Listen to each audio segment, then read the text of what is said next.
வணக்கம். நான் உங்கள் ஜோதிடாசான் வஜ்ரம் அருள்ராம். ஒரு சொல் ஒரு வில், இது போன்ற வார்த்தைக்கு சொந்தக்காரர் தான் நீங்க. ஒன்றும் புரியலைங்களா? அதாவது 10 வார்த்தை பேசக்கூடிய இடத்துல ஒரே வார்த்தை பேசி அந்த காரியத்தை முடிச்சிருவீங்க. உதாரணத்துக்கு சொல்லணும்னா, ஒரு வியாபாரியும் வாடிக்கையாளரும் தர்க்கம் பண்ணிட்டு இருக்காங்க. அவரு வாங்கறதுக்கு உண்டான பொருளை குறைச்சி வாங்கணும்னு சொல்லி எனக்கு 8 ரூபாய்க்கு கொடுங்க அப்படின்னு சொல்லி கேட்கிறாரு. இவரு கொடுக்க வேண்டிய பொருளை லாபத்தோட கொடுக்கணும்னு 10 ரூபாய் தான் தர முடியும்னு சொல்றாரு. அந்த இடத்துல நீங்க இருந்தா உனக்கும் வேணாம் உனக்கும் வேணாம் அப்படின்னு சொல்லிட்டு 9 ரூபாய்க்கு வாங்கிக்கப்பா அப்படின்னு சொல்லி அந்த பிரச்சனைய சாதுரியமா முடிச்சிருவீங்க. அவருக்கும் 1 ரூபாய் எக்ஸ்ட்ரா கொடுத்தது போல இவருக்கும் 1 ரூபாய் இழந்தது போல அப்படின்ற மாதிரியான, யாருக்கும் லாபம் இல்லை, அவரும் 1 ரூபாய் இழந்திருக்காரு, இவரும் 1 ரூபாய் இழந்திருக்காரு அப்படின்ற ஒரு நிலைப்பாட்டை தந்துருவீங்க. இது போன்ற சாதுரியம் உள்ள ராசிக்காரர் தான் தனுசு ராசிக்காரவங்க. உங்களை பற்றின பலன்களை தான் இந்த பதிவுல நாம பார்க்க போறோம். அது மட்டுமல்ல, விருச்சிக ராசிக்காரர்களே, உங்களுக்கு உண்டான பரிகார பலன்களையும் இந்த பதிவுல நாம பார்க்க இருக்கிறோம். பொறுமையா பாருங்க. உறவுகளே, நம்ம சேனல் இன்னும் வளர்ச்சி பெறணும். நான் எப்பவும் சொல்றது போல அதுக்கு உங்களுடைய ஆதரவு ரொம்ப வேணும். அது மட்டுமல்ல, நம்ம செய்யக்கூடிய இறைப்பணிகள்ல, உதவிகள்ல, ஆலய பணிகள்ல, நம்மளை சார்ந்து வேள்வி யாகம் இதெல்லாம் பண்ணிக்கிட்டு இருக்கோம். இதுல கிடைக்கக்கூடிய புண்ணியங்கள் அத்துணையும் நம்ம சேனலின்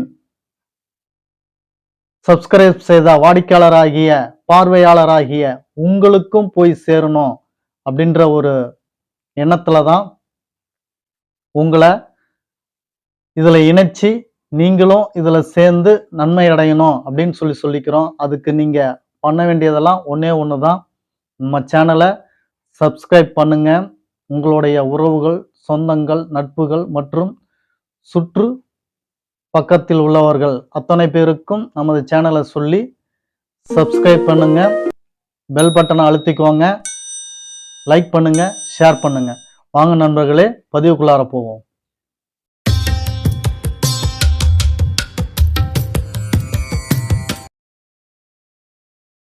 உறவுகளே, தனுசு ராசிக்காரர்களான உங்களுக்கு உண்டான பலன்களை பத்தி இந்த பதிவுல நாம பார்க்க போறோம். இந்த 2026ஆம் ஆண்டு உங்களுக்கு 3 கிரகங்கள் பெயர்ச்சியாகக்கூடிய நிலையில் குரு பகவான், ராகு, கேது இந்த 3 கிரகங்களும் பெயர்ச்சியாகி உங்களுடைய ராசிக்கு எப்பேற்பட்ட பலன்களை கொடுக்க உள்ளார்கள் அப்படிங்கிறத பத்தி தான் இந்த பதிவுல நாம பார்க்க போறோம்.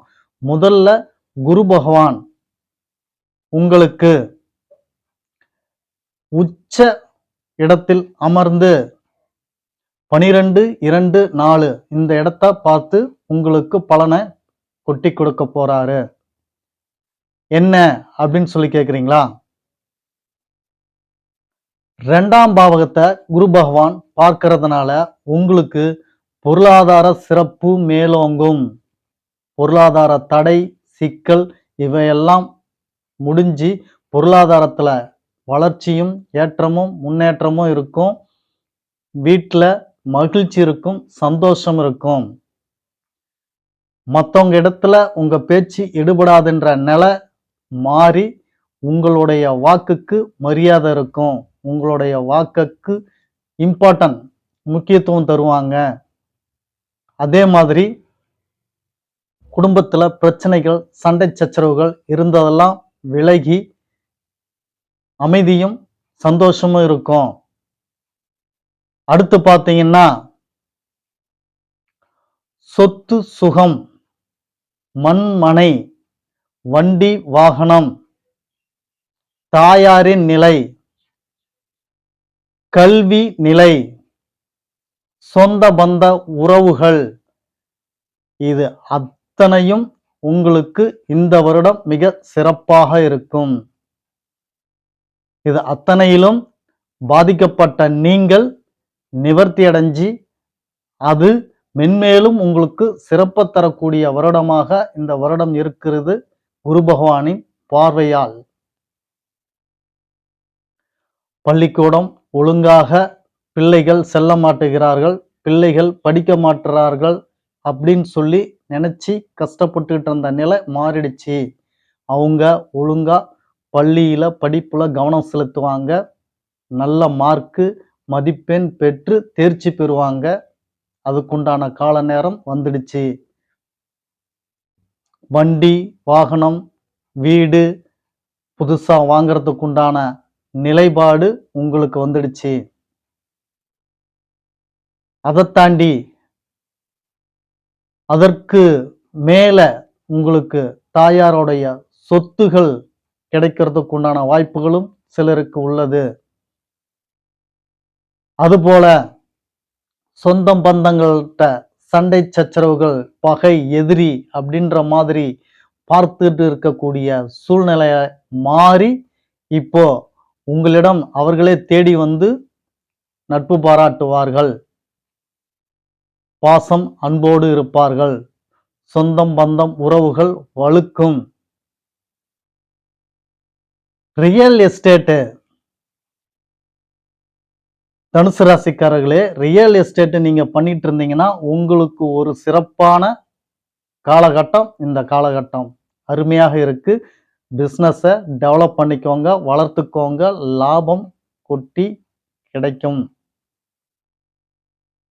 அதே போல மனை யோகம் உண்டு, மண்ணு வாங்குவீங்க, அது பொன்னாக்குவீங்க.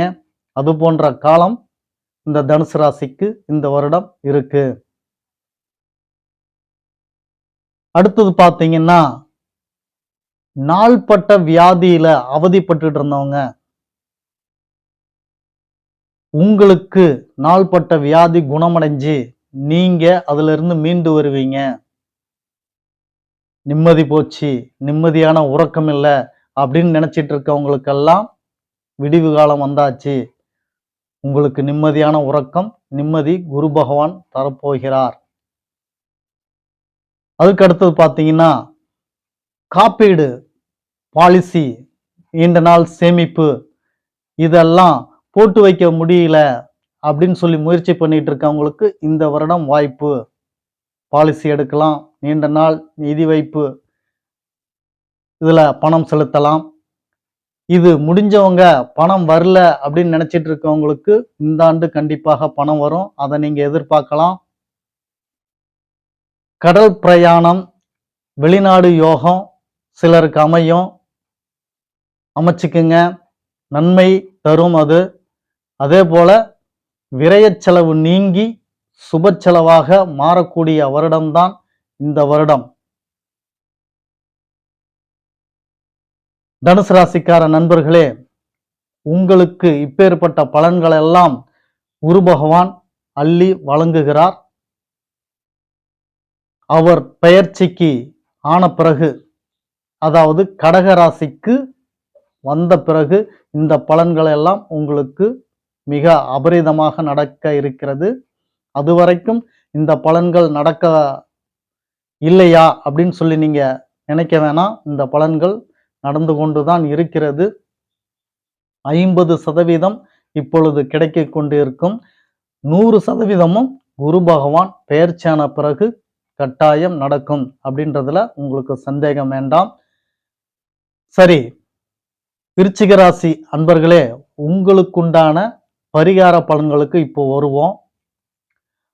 பணப்பிரச்சனை, பண கஷ்டம், வீட்டில் சண்டை சச்சரவு, அதே போல கணவன் மனைவிக்குள்ள கருத்து வேறுபாடு, சண்டைகள், தொழில் முடக்கம், காம்படிஷன், தொழிலில் சரிவு, பிள்ளைங்களால மன கஷ்டம், பிள்ளைங்க ஒழுங்கா நடந்துக்க மாட்டதுங்க, பிள்ளைங்களால அவமானப்படுறது, கஷ்டப்படுறது, இதையெல்லாம் நீங்க அனுபவிச்சுக்கிட்டு இருக்கீங்க. இதற்குண்டான பரிகார பலன்கள் நேரா திருநள்ளாறு போங்க. சனீஸ்வரனை சேவிச்சுண்டு அங்க ஒரு தீபம் போட்டுண்டு வீட்டுக்கு வாங்க. தீபம்னா நல்லெண்ணெயில தீபம் போடணும். சுத்தமான நல்லெண்ணெயில. கடையில கிடைக்கக்கூடிய பாக்கெட்டை வாங்கி ஏனோ தானோன்னு போட்டுட்டு வராதீங்க. வீட்டில் நீங்க சுத்தமான நல்லெண்ணெய் வச்சிருந்தா எடுத்துட்டு போங்க. இல்ல உங்களுக்கு கடைக்காரன் மீது நம்பிக்கை இருந்தால் அவரிடம் நல்ல எண்ணெய், சுத்தமான எண்ணெயை வாங்கி திருநள்ளாறு சென்று சனீஸ்வரனை சேவிச்சுண்டு தீபம் போட்டுண்டு நேரா வீட்டுக்கு வந்து குரு பகவானை அனுதினமும் சேவிச்சுண்டு வந்தேன்னா உங்களுக்கு எல்லா வகையிலும் நலமும் வளமும் பெற்று சிறப்பாக இருக்கும். செஞ்சு பாருங்க, பலன் உங்களுக்கு கைகூடும். உறவுகளே, இன்னைக்கு பதிவுகள் மிக சிறப்பா இருந்திருக்கும் அப்படின்னு சொல்லி நினைக்கிறேன். நாளைய பதிவான மகர ராசிக்கு பார்க்க உள்ளோம். தயாராக இருங்கள். அது வரைக்கும் நான் உங்களுக்கு நன்றி வணக்கம் சொல்லிக்கிறேன்.